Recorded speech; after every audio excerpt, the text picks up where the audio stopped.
Reload. Hello, welcome. Hello there. How are you doing? I'm doing great, thank you. How about yourself? Really good. Let's talk about Eve.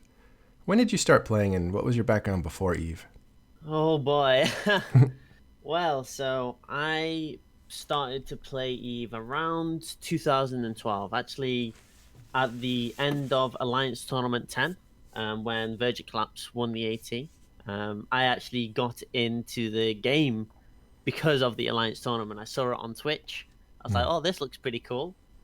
And I was watching all like the AT VODs and stuff, and so that's what got me into the game. What did I do beforehand? Well, at the time, I think it was 17, 16 at the time when I Oh yeah. started to play, and I was I was a COD fanboy.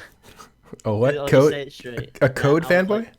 no, a COD, Call of Duty. Oh, right. Uh Yeah, yeah. So I was like one of those people. I'm like one of those British boys that played nothing but Call of Duty all day. huh. So this was something completely different. Never played an MMO before, and so Eve was my first MMO. Yeah. It sounds like you were attracted by the competitiveness. Yeah, yeah, you could say that actually. Yeah. And it's funny because I thought you were German since you're in Lumpy.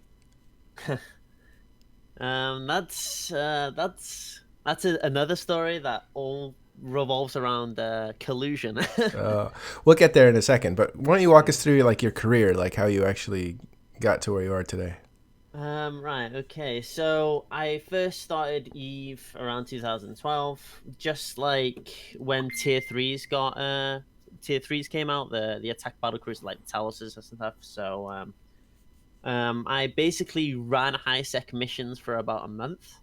Hmm. And then one of the missions said, "Oh, you need to go to this low sec system, right?" So I'm like, "Oh yeah, I'll fit up a PvP catalyst." So at the time, I was watching PvP videos, and people use dual rep all the time, right? Hmm. So I was like, "Yeah, I'll fit my catalyst with two reps and a cap boost and a point." It didn't really work out. I jump into system, I go to a belt, and there's a Myrmidon and a Hurricane, and I die. And so they convert me and they say, "Hey, you're new. You must be a new guy. I saw from a fit. We can point you out to a corporation to join." So I was like, "Yeah, sure, fine, why not?" And so I joined a corp called Clown Punchers. They lived in Syndicate, I always like and that name. Curse. Yeah, Clown Punchers. And so yeah, we chilled around Curse for a little bit, and then we moved to Syndicate, and then after that, I met Turn Left, which were Camel Empire, as you probably know them as, Hmm. and Clown Punchers died because of inactivity. So the rest of the people either did their own thing or joined Camel, and so from that, I joined Camel maybe like 4 or 5 years ago, and basically I've stuck around since then, really, and then after 8012, I want to say. I think where no 13, like 13, where the whole thing happened. What's the whole thing Got that it. happened? Oh, the collusion with Camel and Hydra warlords, Right. where I think it was like Kadesh and Co. Basically, they basically like talked about because we had a they had a match at the quarterfinals. Basically it was you're gonna bring this, we're gonna bring this, and you're gonna bring this type of deal, and then we're just gonna just like battle it out. Hmm. Obviously DHP leaked everything, and that all crash came down. All rip all our installment ships and all that. Yeah. And then from that, a lot of people like either quit or just like moved on, did their own stuff. And so one of them was Leo Kokim or Miko.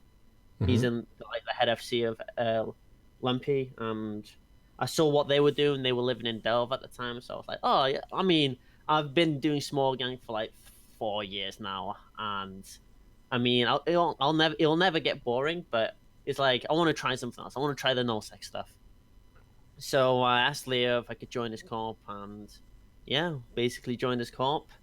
Moved down to Catch, and then now we moved back up to Tino, where we're Yeah. currently living.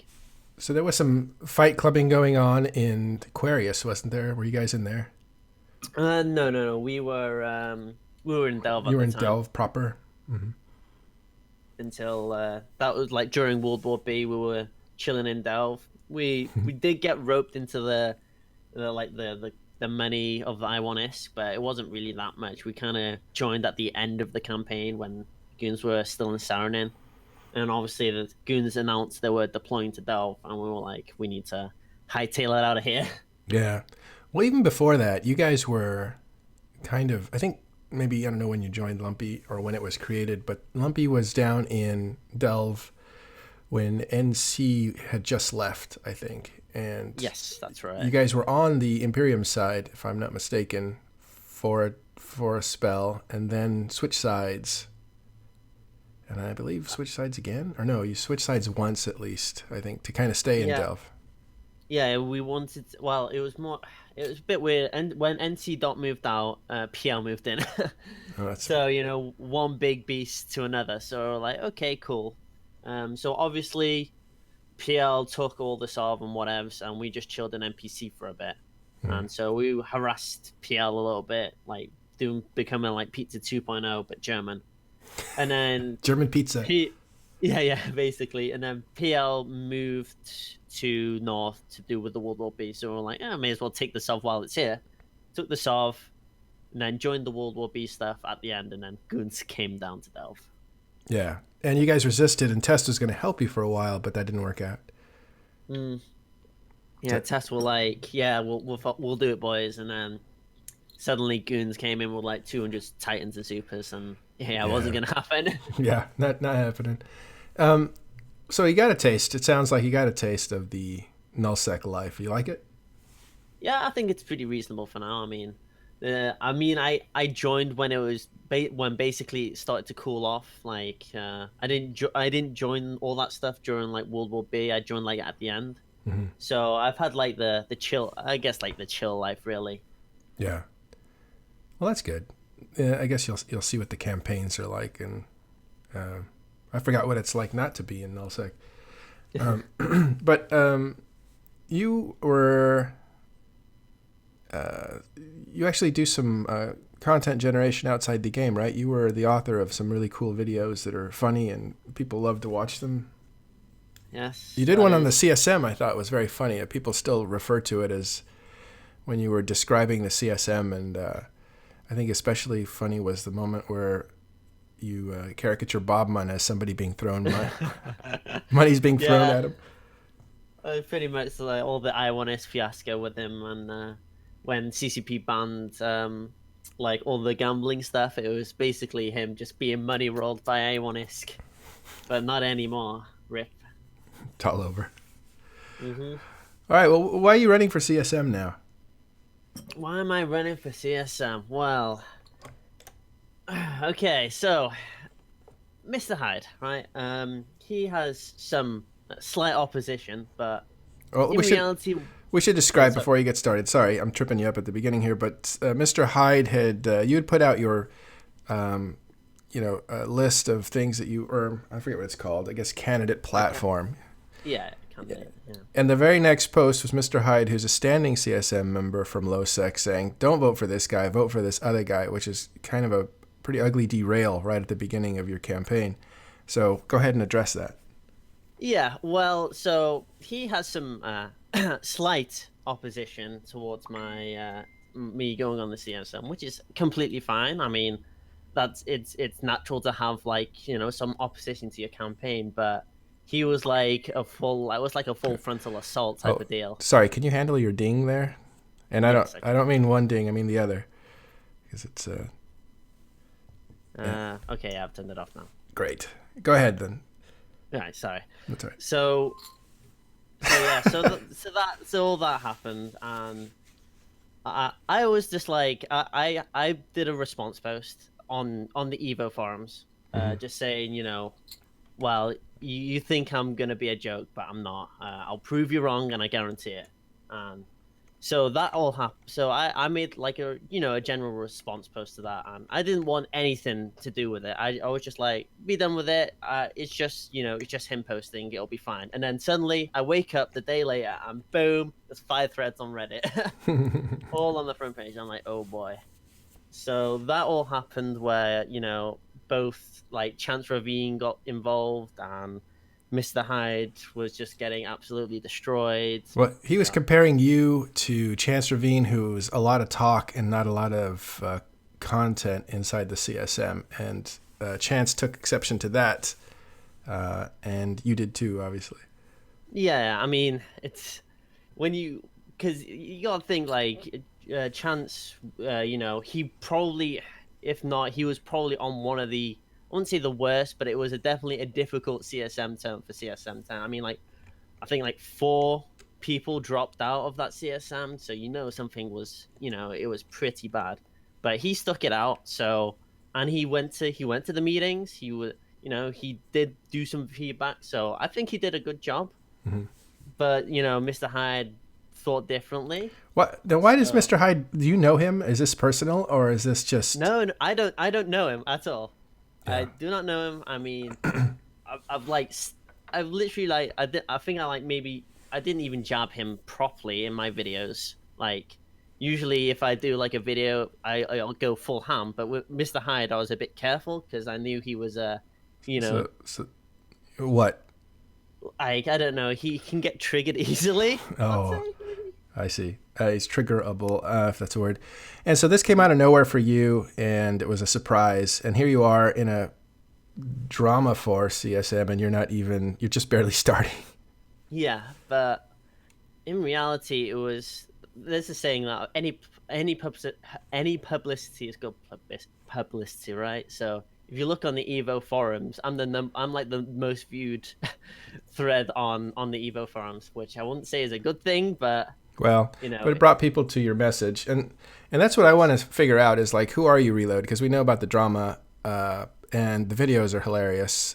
You have a keen sense of humor, and your background is that you came up through interesting camel, and you came through the competitive route. Seeing the game as a tournament game kind of thing. yeah. And you ended up in nullsec to try that, but you also work for EVNT, right? Yes, I'm a common commentator for them. I was on the Alliance Tournament 14. I was in the studio for them day 1 and 2. That was really fun. But yeah, I do all the commentary stuff for them Oh with yeah, they Satonia. did a really good job there. So you know Satonia. Yeah, I know Satonia. Me and him go I wouldn't say way back, but we've known each other through like the Camel Warlords a few years ago. So Yeah. Um, so that's funny because and I'm not going to bring it up after this, but Mr. Hyde was saying, don't vote for this guy, vote for Satonia. yeah. So it's like, you guys are friends. It's funny. Um, yeah, so EVNT and Lumpy, and what what else do you do? Like, I did ask you why you wanted to run for CSM and stuff, but what kind of expertise do you think you kind of fill? And I know it's not about expertise, but they do want Well, people who are going to know something about the game. okay, so Mr. Hyde think well, okay. You Let's can bring go him up. back to It's fine. Mr. Hyde thing. But Mr. Hyde thinks he's like completely different from me. But in reality, if you look deep down, we are practically the same, right? We both put videos out on the internet that are quite, enjoyable. He's just more like, he it's him like portraying a fight, right? Mm-hmm. Of like a certain ship, like, oh, if he's did a Nighthawk video or he's doing an Armageddon video, right? So he's gonna be like, this is my fit, this is what it's supposed to do. You go to my guides, I show a ship, I give it the strengths, I give it the weaknesses, I show some fights, I put some funny memes in there. It, if you on the down low, it's exactly the same in like terms of like of like video information, I guess. Mm-hmm. We both portray what the ship can do. We both portray the strengths. We both portray the weaknesses. Mr. Hyde is more he's very good at writing, so he does a lot of Frost and Zebra articles, he does a lot of things like that. So but I'm not very good at writing, so I much prefer to do mine in a video platform or do commentary. So I do that instead. So down low, we're I won't say they're practically the same, but very, very, very similar. And Mm-hmm. I would like to take that over from Mr. High because I know he's not running. So I would like to take that over, but I'm like more focused on like the wider range of PvP. So like solo to large scale, because I have a feeling I'm definitely more experienced into like solo and small gang. So that's why I kind of like joined on the lumpy train and do some like large scale null battles, so get some like a feel for that type of PvP. So I like to represent every type of PvP, not just solo and small and gang. Just have like an impartial thing of like, oh, what should we do? What's like the hick balancing thing? Mm-hmm. That was like completely broken. Like even to large scale, like you're scramming things from like 40 kilometers. That was pretty broken. So Yeah. when they nerfed that, that was a good thing for almost everybody, in my opinion. You can still point to 40k, but it's not just the scram. Yeah. Yeah. So you would have opinions on anything that had to do with PvP on all levels, not just solo. Yes. Yeah. What about other things like? Do you have any dabblings in the other parts of the game, or are you mostly PvP related? Since that's what you came in for. Um. Well, I live in lowsec, so I still have I have a dated like adapt interest in lowsec. I mean, I use jump clones a lot, so if there was going to be an operation at 1900, I'd be like, okay, that's fine. I'll just like fly in low sec and just like have fun with PvP. So I still live in low sec, but I have alts and that in null sec. And if there's an op, I just jump clone and just have a fight in null sec. So I'm mostly leaving low sec. So faction warfare is like a kind of a big issue at the moment. It's very stagnant and needs, I won't say give it a big shake up, but it needs a few tweaks here and there. Mm-hmm. Video content creation. This is a big one for me. Yeah. I really like I want like Wingspan was he was very like interested in things like video content creation. So You um mean the tools that are available to you, or? yes, yes. If you remember, like maybe 2 years ago, 3 years ago, even CCP brought they posted on the forums about like a video creation content kit. Do you remember Mm-hmm. that? Sure. Well, that's Um, been rumored to. They've had different versions of that, but yeah. yeah. But it never came to fruition, Mm-hmm. and so I would like to trace things up like that for like video content creation stuff, and like Why is video content creation important? because if you think of it of a bit on like a business stance, that is free advertisement. Mm-hmm. Your videos are being bringing out and bringing like what Eve is and what it's all about, and like you can look at like there's like loads of channels that do it, but obviously they're a bit too small. Eve's player base isn't that big, which is obviously quite unfortunate, but hey. Mm-hmm. But I think on a business standpoint, it's just free advertisement. I mean, it's worth it. I mean, you look on Twitch, it's going to be like Channels Arbox or Bjorn Beer, whoever. They're the big ones. So I think they should. I mean, they shouldn't have an absolute interest in that, but it should be a part of their. They should at least think about it. Don't you think that streaming has kind of eclipsed video making, or do you think you see them as separate? Um, I would say that, but yeah, I think they're pretty much the same. I won't say they're pretty much the same, but they They do I don't even know, they like serve the affect same each other. purpose. Yes, Huh. yes, exactly. Especially like stuff like the Alliance tournament. That's a big one. Like 10,000 people watch that, so that's a really big thing. They should be more vested into like Twitch integration and stuff, because there is Twitch integration in Eve, but nobody uses it, and it's not very good. Right. And I believe it was debuted and then not really iterated upon. Yeah. And I think Twitch has moved on since then to all these other tools that you use, but you can only use them through a browser and stuff, or OBS, what we're using. Yeah, OBS. Uh, so, do you stream too, or do you just make videos? I stream very, very occasionally. Mm-hmm. Usually, like after a video, I'll like stream 2, 3 days later.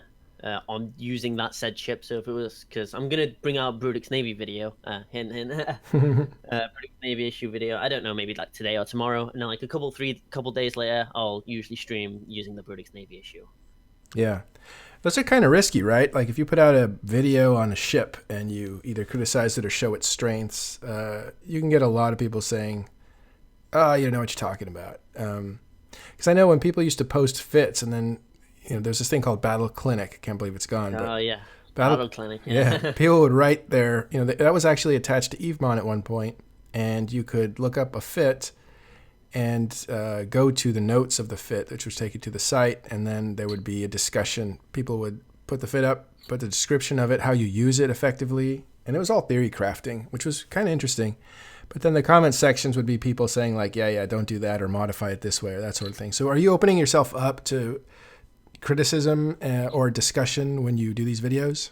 Oh yeah, for sure. I mean, if you look on the Reddit threads, people say you could try and do this or you can try and do that type of deal. So I mean, it's a free ball game. I mean, if I do like a ship that with a terrible fitting, then people will say that's a terrible fit. Don't use it that way.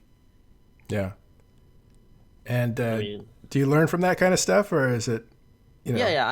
I think learning fitting is like a always a progressive skill. You'll never become like the top, like the max, the best of the like best fitter in game, because obviously there's all different types of way of like thinking about it. So if you want to brawl, you're gonna need a brawling fitting. If you want to kite, you do a kiting fitting. So there's obviously many different ways of how to fit a ship. yeah. And even if you were to fit a ship very well for 10 people, it doesn't scale up, or that's, it's a variation of that is better with 100 people. So the fit would change depending on the scale. Yeah, exactly. I would definitely say my strengths are like solo and small gang. I'm not very good at fitting like 250-man block Macarial fittings or anything like that. All I know is like two plates and three hardeners or something like that.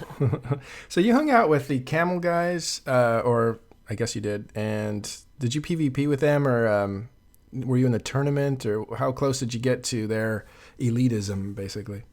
No, I was like well endowed with the real deal of like the camel culture, really. Roam with them all the time. Did the tourney practice with them, like the real deal. Hmm. What's it like hanging around with them? I mean, they're totally cool dudes. I mean, they're just like normal people, really. But they're like real bros. I mean, I would like never forget them. They're super awesome. Hmm. It's a super close, tight knit community. They had a Copenhagen meeting like a couple months ago, and then maybe 6 months, a year ago after that, they had an Amsterdam meeting. Unfortunately, I couldn't go to either of them, but I would have went like no problem straight away. Where are they So mostly? Where are they mostly from? Europe.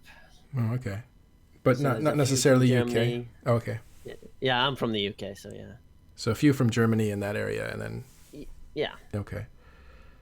Did they ever get? Did they ever benefit from people from the CSM talking to them? Like I saw a leak, supposed leak from Gorski, but it looked pretty authentic. And I've talked to him, and he never really denied it. He just kind of talks around it. But it seems like they might have been the recipients of really kind of I guess not really important stuff, but they kind of got insight into CSM or CCP that other people wouldn't normally get. I definitely think like if because I know Gorski was like our representative of like solo small gang during our like the last two terms, one term. So I would definitely think they had some sort of insight. Hmm. Um, yeah, that's all I can really say. Really, they definitely said, "Oh, why don't you try and do something like this instead?" Type of deal. Oh, is that a way of passing insider information kind of thing? I have no idea, honestly. Okay.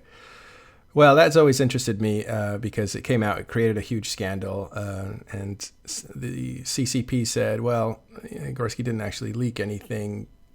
Actually, they didn't say anything about it, but Gorski says that he didn't actually leak anything that was strictly NDA, so he was okay. But what it showed was a culture of these kinds of high-level players being connected to information and insider information through CSM representatives.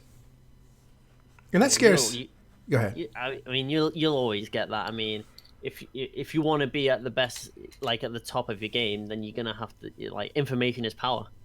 Yeah, but I mean, if and this relates to you, if you're on the CSM Like, are these tournament teams going to have access to that kind of information too? And does it even matter if they do? Like, I mean, he wasn't telling him this is a tournament winning ship or anything like that, but just having like additional insight into the game mechanics or whatever.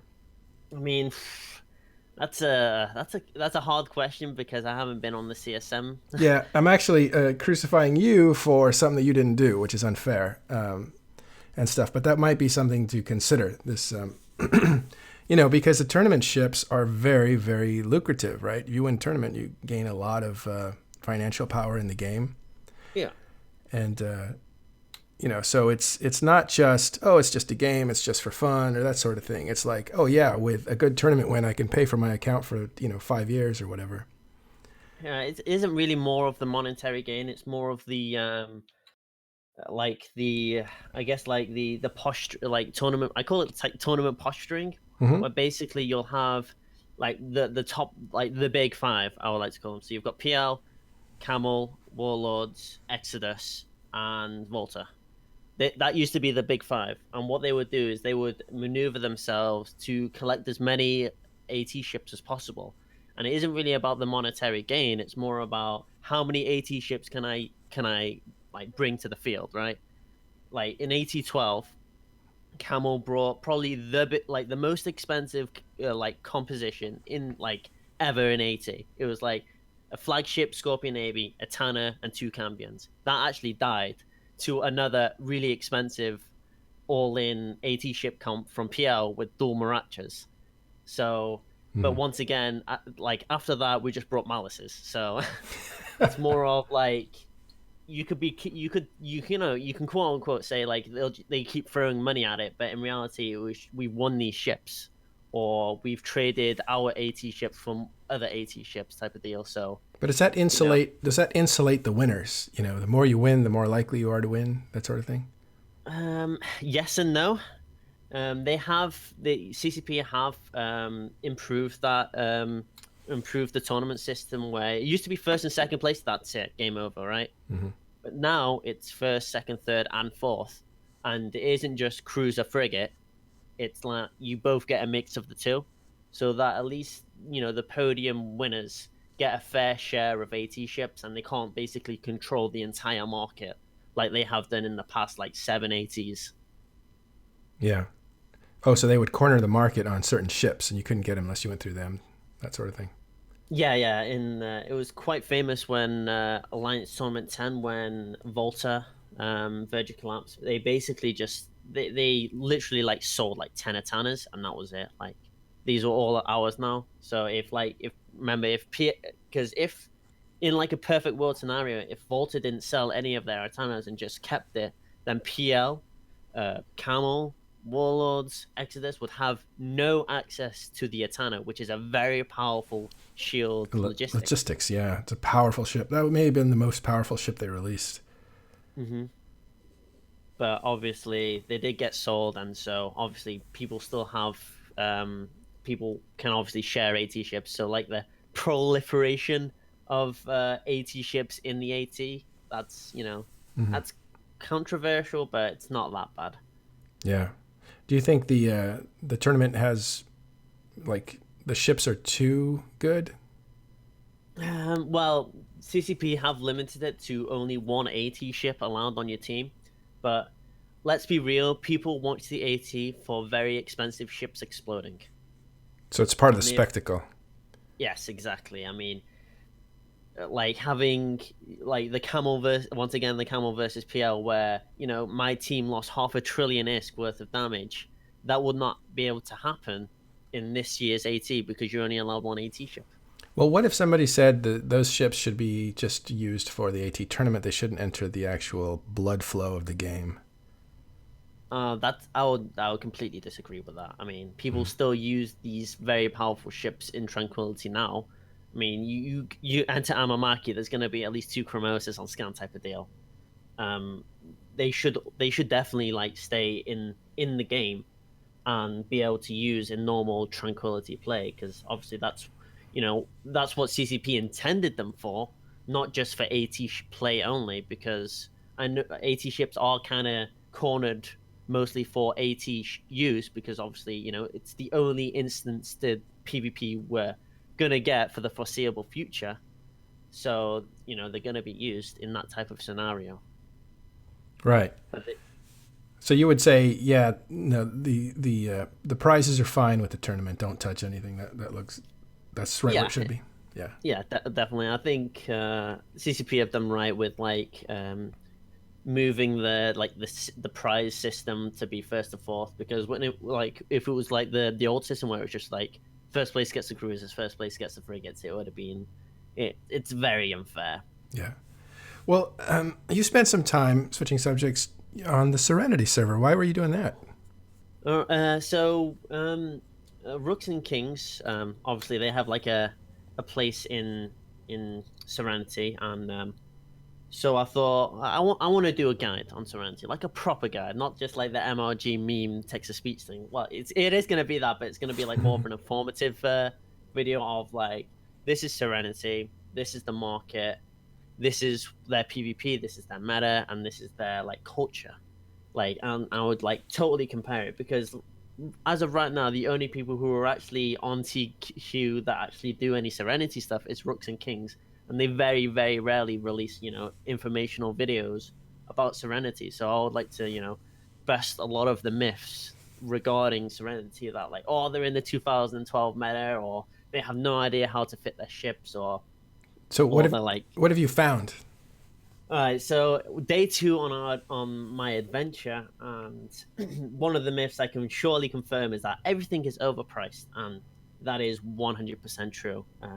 Plexes on TQ, they were pretty expensive for our counterparts. 1 billion is that's pretty, that's reasonably, like, quite reasonably priced. It's quite expensive. On Serenity, it's 22 bill. Wow. So there is a huge So they have massive economic inflation. yeah, they have an economic problem on Serenity. Tritanium is like 4 per unit on TQ or something along those lines. On Serenity, that's 13. So everything is like easily 3 times, 4 times the price, even 10 times the price. Everything is massively inflated. Wow. What about culture? What are they like? I'm currently working on that. So me and my friend, we went to Jita, and so we everything, obviously Jita is exactly the same. It is the spam fest that it is in TQ, as well as Serenity. So So we just like it looks set like in local. Shanghai with a bunch of lights everywhere and a bunch Yeah, of Chinese writing everywhere. oh yeah, We should say we're totally. talking about the Chinese server compared to the rest of the world or European server. Hmm. Yeah, and so we just said hello in local and got convoed by like 5 people saying, "Oh, you English?" And we're kind of like trying to figure something out, trying to get a middle ground for us to try and communicate. Team speakers blocked in their country. We tried to use Discord, this didn't work. They want to use like a Chinese version. It's So what I did was, I'm just gonna try and ask some of the Rooks and Kings guys if they have any information about Serenity. Oh, so try to get some help living there. Yeah, Yeah. that's really funny. So do you feel like Marco Polo or yeah, I guess so, or some explorer going to different lands? Oh yeah, it's totally different. Uh, from. Oh, sorry, go on. No, I'd say we'll save it for your video. So we'll be looking for that one. When do you think you'll have it done? Oh, I have no idea. 2 weeks time, I guess, 3 weeks. That's Because not bad. I'm on a trial account, because I actually had no idea to actually get a normal pump. They don't have MPE. They don't have the new player experience. All local changes. So Do they have alphas? no, they don't. So they're still on the old system of subscription only. Yeah, I have a feeling they're probably gonna not gonna change it, because it is co-owned by Tan City, and they might be able to regulate some of like the monetization stuff. But Yeah. we'll see. Have you run into any botting? Um, I know it's really, really, really big in nullsec, but in highsec, obviously not. But botting is massive. You will see on like the Chinese kill mails, Nyx is getting soloed by Macarials. That doesn't happen on TQ. And if Soloed. you, That means yeah, nobody's in the ship, so it's just getting killed slowly. as in like the person's in its ship. There is a like it is getting damaged by rats, but there's a Macarial that's killing it. So obviously the bot must have been like, "There's a Macarial here. What do I do?" type of deal, and it just dies to it slowly. And the fit itself is it's a reasonable riding fit, but it's yeah, it's a bit weird. Yeah, something's going on there because they have massive inflation, and yeah. Well, that's very interesting. I want to see that video, and I guess you can catch the audience can catch Reload's videos on YouTube. Is it Yeah, the Zico guides. Z Kill Guides? That's it. By the way, are you working with them or did you just pick that title up? I just picked the name because it was catchy and people knew about like Zekiel and Squiz. Hmm. So I just asked Squiz like, "Can I use your name?" And he was like, "Yeah, sure, no problem." So Oh, so you got yeah, I permission. yeah, I got permission, of course. That's cool. Well, good luck on the CSM. Is there anything else that you wanted to say that we didn't cover? Um, I mean, I don't not think. really, no. Good. You have a platform. You can check out what you believe in and that sort of stuff on the forums or Nosy Gamers blog. And you've been a part of these debates that are happening over the weekend, right? Yeah. There was a statecraft one a couple of days ago. I was in that. Great. Well, cool. Look forward to hearing more from you and definitely seeing that video about the Tranquility versus Serenity server and the differences there. Sounds interesting. Yeah. Good luck with your campaign. Thank you, dude. All right.